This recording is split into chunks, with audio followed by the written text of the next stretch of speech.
about space, I think all of you will also become kids. So I want to see the energy or hear the energy in this hall, and I will ask you how is the Josh, okay?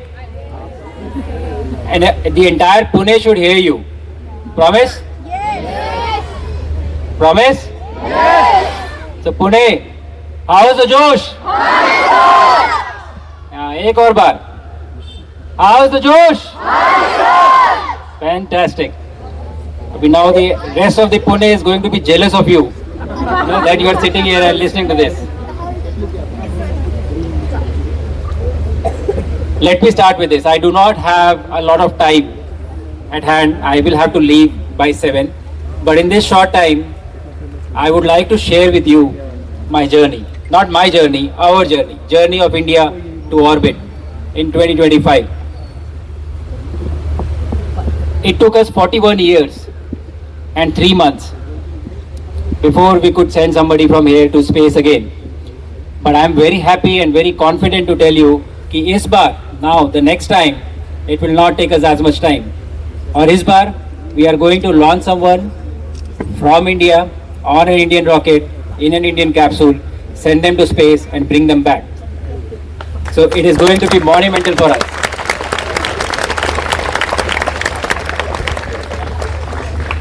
तो चलिए अगले आधे घंटे में 30 minutes में I would share my journey with you. I will take you to space with me. मैं आपको अपने साथ स्पेस लेके चलता हूँ, आपको वहाँ की कुछ वीडियोस दिखाता हूँ, कुछ फोटोज दिखाता हूँ. And I would hope that you would carry this back with you and see, you know, there was not a long time ago before this mission जब मैं भी आप लोगों की तरह इन चेयर्स पे या ऐसे ग्राउंड पे बैठ के लेक्चर सुन रहा था, और आज मैं आपको लेक्चर दे रहा हूँ. और कल आपकी बारी है, आप खड़े होके वहाँ से यहाँ खड़े होके आप बात करेंगे और आप लेक्चर देंगे. तो आप इस पूरे प्रेजेंटेशन को उसी भावना से सुनिए. Watch it with that feeling that one day you are going to be standing here and talking about your journey to kids of your generation. Okay? So I have been asked this question a lot कि हम जाते क्यों हैं? Why do we go to space? What is the purpose? So I would say, when you go to space, everything for you changes. सुबह उठ के toothbrush करने से लेकर रात को सोने तक, every activity becomes difficult, becomes different because the environment is different. Now, very interestingly, I would take this example. It is possible for you to go to the bathroom or toilet upside down in space. You don't have to be upright. Everything changes and it becomes difficult, and when things become difficult, your environment changes. You have to find solutions, and when you find solutions, you apply them back here on Earth as well. Some examples: duct tape, Velcro, power tools, all are gift of spaceflight to us. Very small examples I'm taking, but these are all gifts of spaceflight to us. So because it gives us a very unique environment, it makes new problems for us. हमारे नई समस्याएं खड़ी करता है space, जिसका solution हमें ढूंढना पड़ता है, और हम वो सॉल्यूशंस अपनी डे टू डे लाइफ में अप्लाई कर सकते हैं.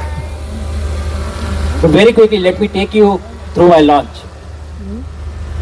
As was being covered before I came on stage, मेरे introduction में, that I have over 2000 hours of flying and I have flown various fighters. अलग अलग तरह के fighter planes मैंने उड़ाए. I've been very fortunate to have gotten that opportunity. So I thought कि मुझे मालूम है कि launch कैसा लगेगा, launch कैसा होगा. Essentially, it is similar if you think, right?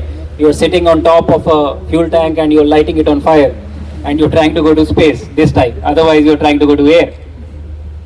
But believe me, trust me, the minute ignition happened, जैसे ही वो Falcon 9 के 9 engines when they ignited, everything I thought I knew, it just flew right out of the window. I forgot everything. Something very similar like what happens with you in your exams, right? When you see the question paper, आप सब भूल जाते हैं, सारी तैयारी चली जाती है बाहर कि ये तो नहीं पढ़ा था. It is very powerful. The ignition, when it happens, it, you know, you are not directly attached to the structure. आप एक सीट पे बैठे हैं जो कि isolated है through various mechanisms, but it vibrates with such a force that every bone in your body is shaking at that point of time. And from there, from being at 0 kilometers per hour on the launch pad, you accelerate to 28,500 kilometers per hour in about 8.5 minutes. I had never seen anything like that before. It was phenomenal, it was amazing.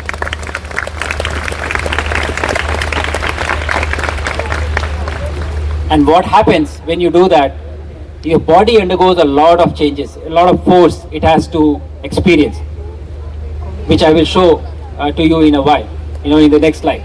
And you train for that. So in the space flight, what happens, that you are experiencing force through your chest. So you can't breathe, your lungs, they get compressed. So you have to breathe through your stomach. आपको अपने stomach से you have to breathe. So you can only exhale, you cannot inhale. And I will show you, this is a practice training run, not the actual flight video, but I'll show you only one, which is the GZ, which you experience in space flight.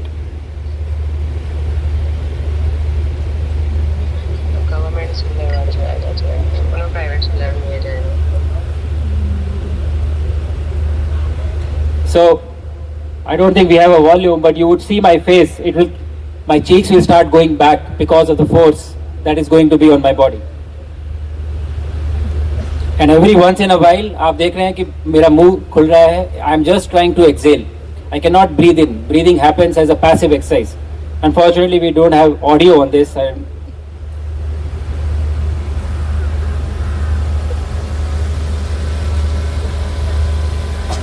So this is what happens when you're sitting in the space capsule, because G force is on your chest. You saw my face change?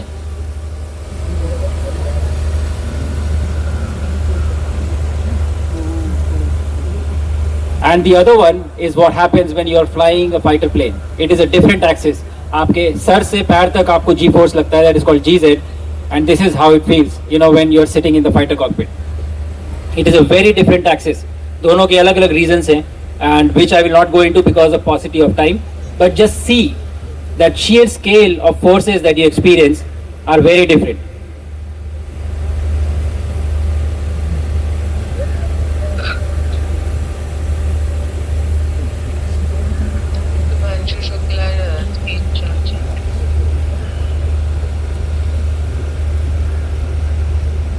So what happens in both of these things is the second thing, maneuver that you saw that I was doing, उसमें से सारा खून, सारा blood जो है आपके sir से, it comes down to your legs because of the force. So if you're not careful, you will become unconscious in some time. And space flight में the kind of G that you experience for a long time, it is not possible for your body to experience that or sustain that. इसीलिए your seats are reclined, you are lying down, and you experience the G through your chest. I'm just highlighting this fact to picking up one aspect of this space flight to highlight how complex it is. It is challenging, it is difficult, and a lot of engineering and training goes into make it happen.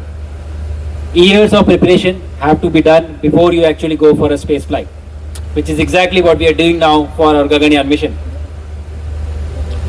But all this chaos, all this dynamism, 0 kilometers, say 28,500 kilometers per hour, and you reach space. And it was so powerful till this time. And suddenly when the engine cuts off, absolute silence. You are in microgravity. Your body is not experiencing gravity for the first time. You gradually start lifting up in your seats, your hands start coming up, your legs start coming up. And since you are strapped, you are tied up to the seat, तो आप पूरा बाहर नहीं आ सकते. इसीलिए you carry a small toy that you let go in air, which tells you that you are in microgravity. So the toy that we had was named Joy, and we released it to show that we are in microgravity now. Now what happens when you reach microgravity is two things. One, it is a lot of fun. बहुत मजा आता है. Because for the first time you are essentially swimming in air. You're not, there is no effort required. Movement is fluid. But it is very disorienting. Right now when we are standing here or you're sitting here on the chairs or on ground, this is up, this is down, left, right. We know very well. Our body tells us. Even if I close my eyes, I know this is up because I'm standing upright. There is no such requirement in space. You can be like this or this, you wouldn't know.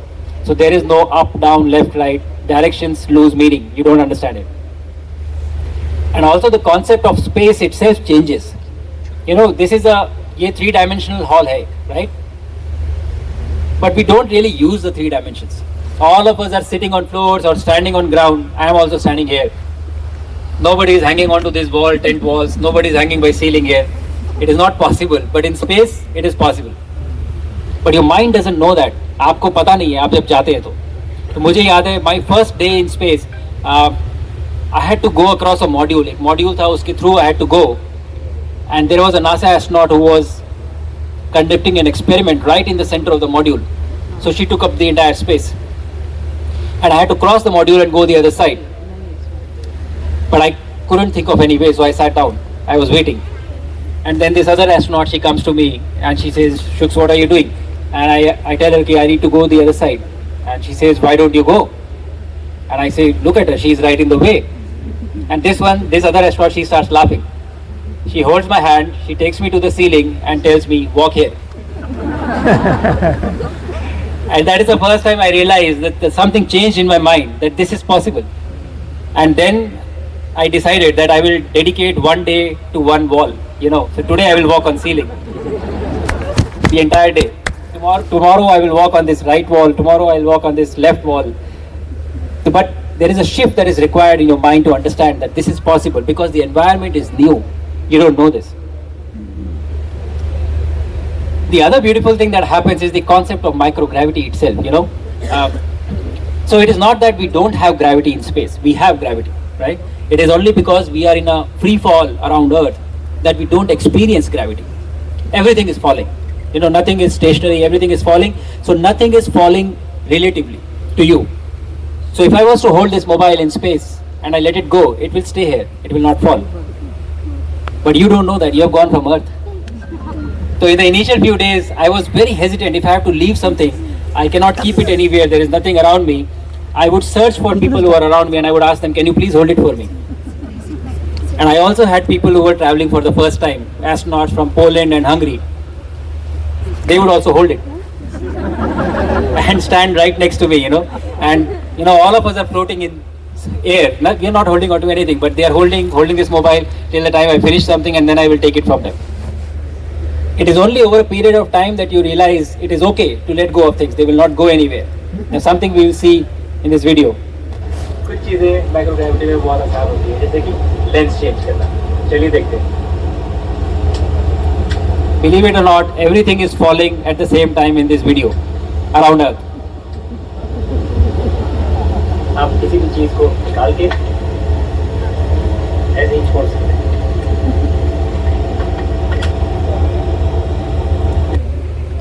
Even here, how many of you felt when I was leaving it कि अरे ये तो गिर जाएगा? So after 7 or 8 days, you really become comfortable with this concept that it is okay to let go of things. And then I was okay leaving 10 different things and, you know, doing my experiment or whatever I have to do, and then collect them back and put them in the bag and, you know, carry on. The problem happens that you come back to Earth with this concept. और यहाँ पे ये नहीं चलता है. I remember the first evening I came back and I was working on my laptop and replying to a lot of emails had come, and there were so many of them, and instinctively I closed my laptop, took it to the side, left it. I learned that this will not work here. You know, it just fell right down. But the interesting thing was for me to realize your mind is an extremely powerful tool. It makes you believe things which are not necessarily true around you. You know, so it takes time. It is possible for this conditioning.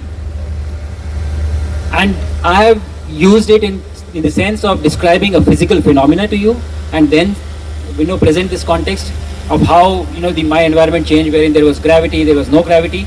The mind could not understand. But this also works if you convince your mind to achieve something, to do something, to make it believe that this is possible. If you can do that, your mind will make you do those things and you will be able to achieve it. Trust me on this.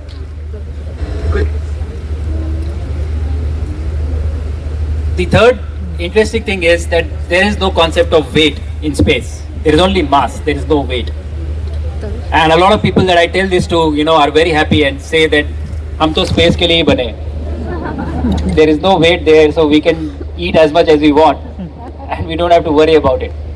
But the interesting thing is that the construction of space station was itself possible because of this property. That not all of them could not be launched together. So all the heavy equipment, the payload racks, and various setups that were later on sent to space were assembled by astronauts, and you can lift heaviest of objects, you can lift it by your hand. But you have to be careful of the momentum, the mass, because that still is there. So let us have a look at this video, which will demonstrate of how difficult this is. This is my commander, Dr. Peggy Whitson, who is the most experienced American astronaut there is, male or female. She has spent 695 days in space.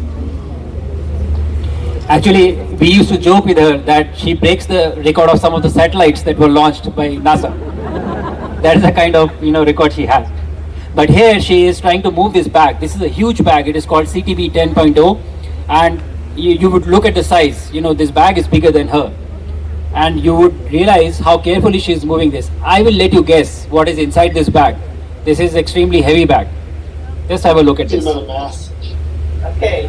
But she is able to hold it with one hand and move it. I was going to move very nice bag.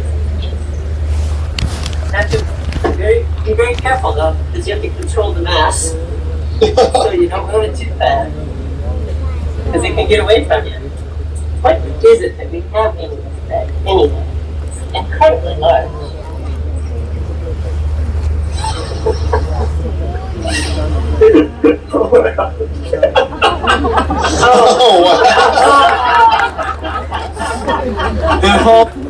See how heavy the bag was? But it's very interesting because all of this is possible to be done. And we also think when we are in space, all the astronauts, we sit together, we figure out ways of what would be interesting to show this phenomena, because everything changes. The physical processes that we see on Earth, they change, they lose their meaning in the environment of microgravity. When you first reach space, your body also undergoes a lot of changes. Because there is no gravity pulling things down, all the blood from your legs, it goes up, it moves into your head. If you look on this image, look on the image on the right. My head is swollen up, it is bigger, much bigger in size. It is because all the fluid is shifted, it is gone to my head. You have a lot of confusion, you become slow for the initial few days in space. You are floating in space, everything inside your stomach is also floating. So it feels full, you don't feel hungry. I remember for the first 3 or 4 days, I had to force feed myself to eat because I did not feel like eating at all. And since there is no gravity on your spine, it decompresses. You become taller in space. You gain height. And every time I say this, there are some chuckles in the audience, people are excited, pointing fingers at each other, you need to go to space. I was also very excited, to go to space, that I actually gained about 6 centimeters of height when I was in space. Wow. But the problem is when you come back to Earth,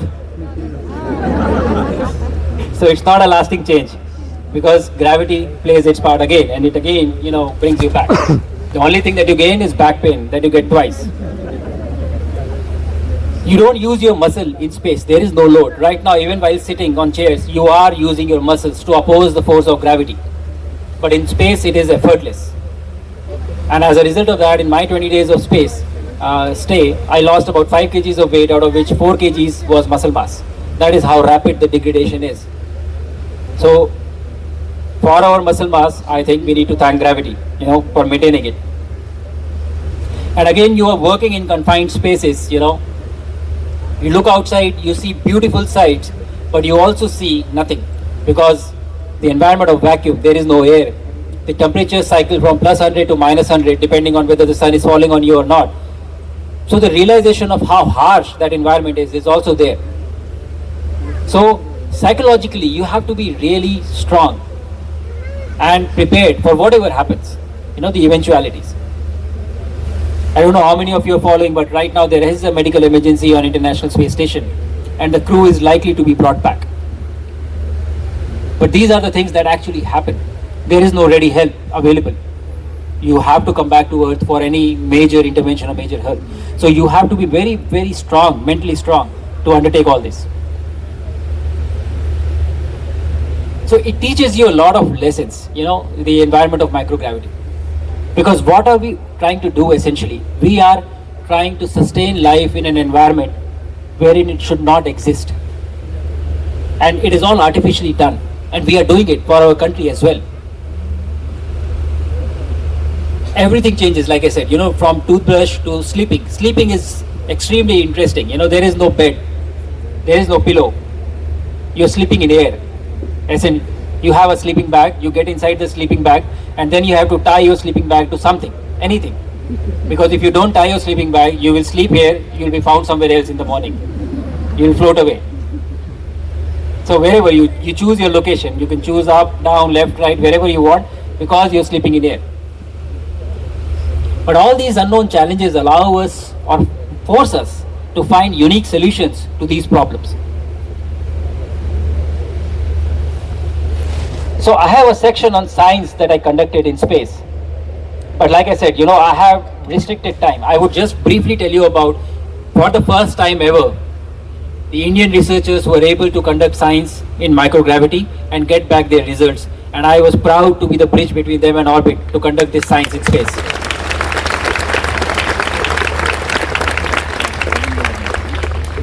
And what has happened as a result of this is now we know how to do science.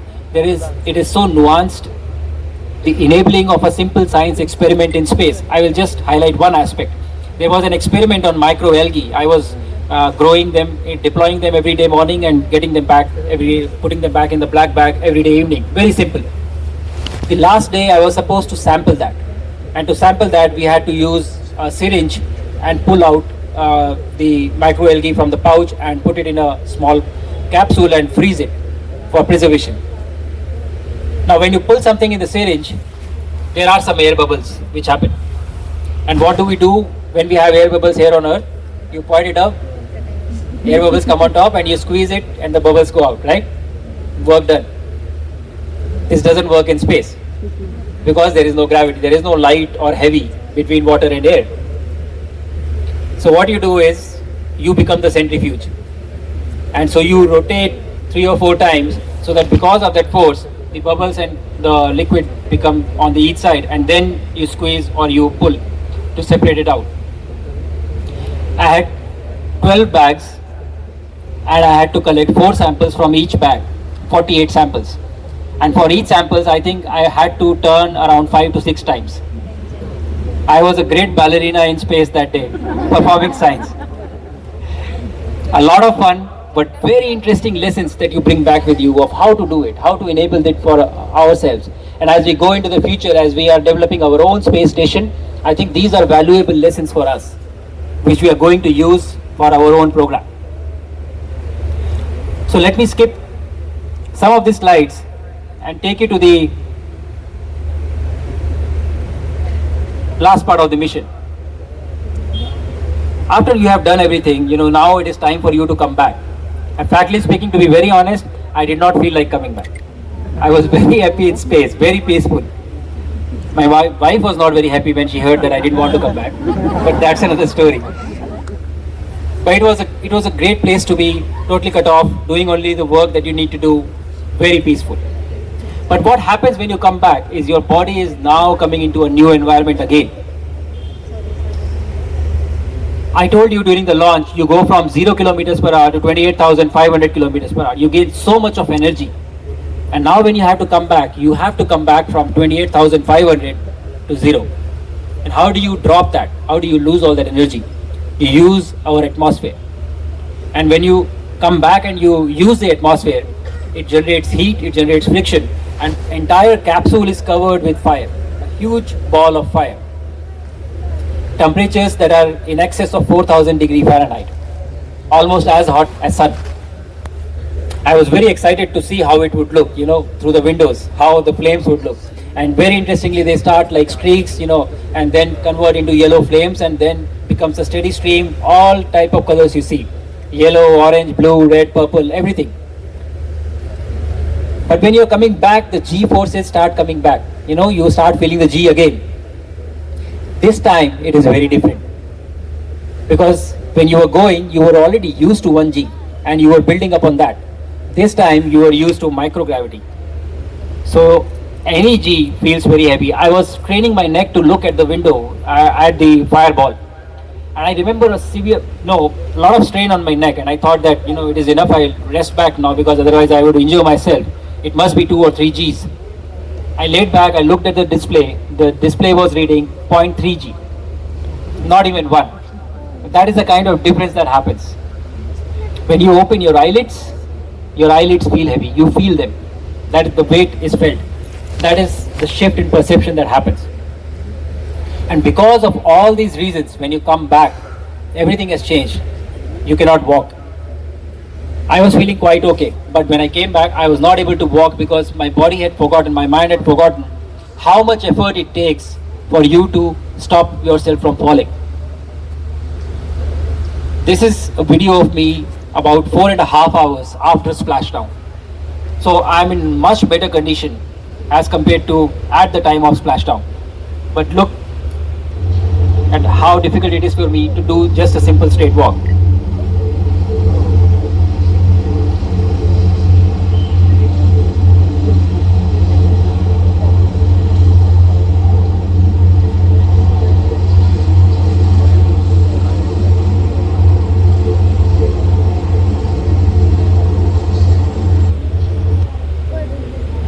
What has happened is your environment has changed, your body has forgotten, your mind has forgotten, and over a period of time you build up. You build up back to your normal. It took me about 7 days before I was cleared for doing normal day-to-day activities without supervision. If you're staying longer in space, it will take you longer. But that is the degradation that teaches you a lot of what needs to be done to prepare the crew, to keep them there, and then to bring them back safely. So, I've told you about my mission. But what is in store for you, for all of you who are sitting here? And I'm so happy that I can tell you that this was not just a one-off mission. It was the beginning of the human space program of our country. We have missions like Gaganyaan, in which an astronaut would go to space and come back. We also have the space station program, which would require continuous presence. People would be going, coming back every 6 months, and it will become a full-fledged program. We'll also have eventual landing on the moon by 2040. And who knows, one amongst you who is sitting there listening to me may be the first boy or girl from India to set foot on the moon.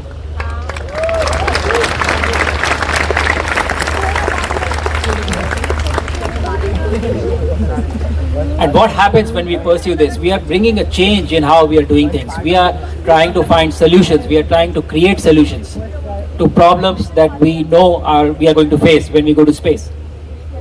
This will cause us growth in technology, growth in scientific and industrial infrastructure, and we will also have solutions that we can apply to real world problems. So this is one of my last slides, but I always end it on this note. We have decided as a country that we want to go to space. We want to go to space through mission Gaganyaan, make our own space station, land on the moon. And we also have decided that it is our dream or our goal to be a developed nation by 2047. My point or my question to all of you who are sitting here is this. Who do you think is going to make it happen? We. Is it someone else's job? No. Or is it our job? It is my job. Our job. And if there is one thing that I would like for all of you to take back home from this talk, from this lecture, it is this. It is my responsibility to take India to moon. It is my responsibility to make India a developed nation by 2047. Each and every one of you should feel that, should think like that. And the minute that happens, I promise you, we will reach there much before the date that we have specified.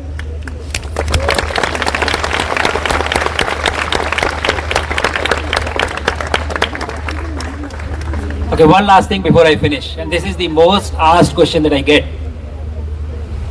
ऊपर से भारत कैसा दिखता है? I think this question was asked to Wing Commander Rakesh Sharma when he went in 1984, and I know I cannot have better lines than what he said, but I can show you. So I will show you how India looks from space, and I will let you decide. Okay, so the green glow that you see, the curvature that you see, this is Earth. And the green glow is because of the oxygen atoms in the upper atmosphere. And on the top you will see stars, and the bottom is entire Earth. It is a night pass. We are coming from southwest to northeast. We will cross India. You will see Maldives, and then you will see India. You will also see bright purple flashes on the screen. These are thunderstorms, lightning that is happening on ground. And I will also point out various cities, like Bangalore. We will see Bangalore, we will see Hyderabad. What else? We will see Pune as well in distance, okay? So once we have crossed the India, you will see Himalayas, and at the end of the video, you will see how sunrise looks from orbit. So I played the video, watch it. See these flashes? These are thunderstorms happening on Earth.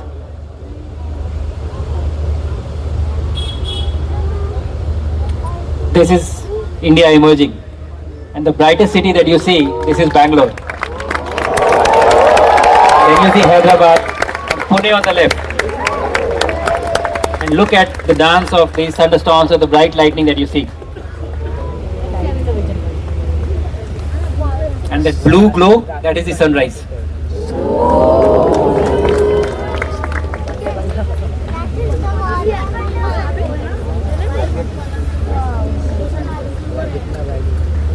Beautiful, isn't it? Yes, sir. Yes, sir.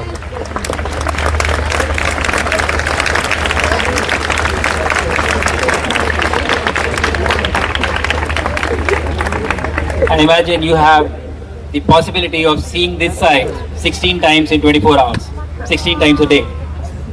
That is fantastic. I would like to culminate, by saying to all of you what I said from orbit. We are in a very different phase. And the one thing that I would like to say to all of you is the first step of anything that you want to achieve is this. Dream big. Don't think small. Dream as big, as audaciously as possible. That is the first step. Because sky was never the limit, not for me, not for you, and not for Bharat. Jai Hind and Jai Bharat. Thank you.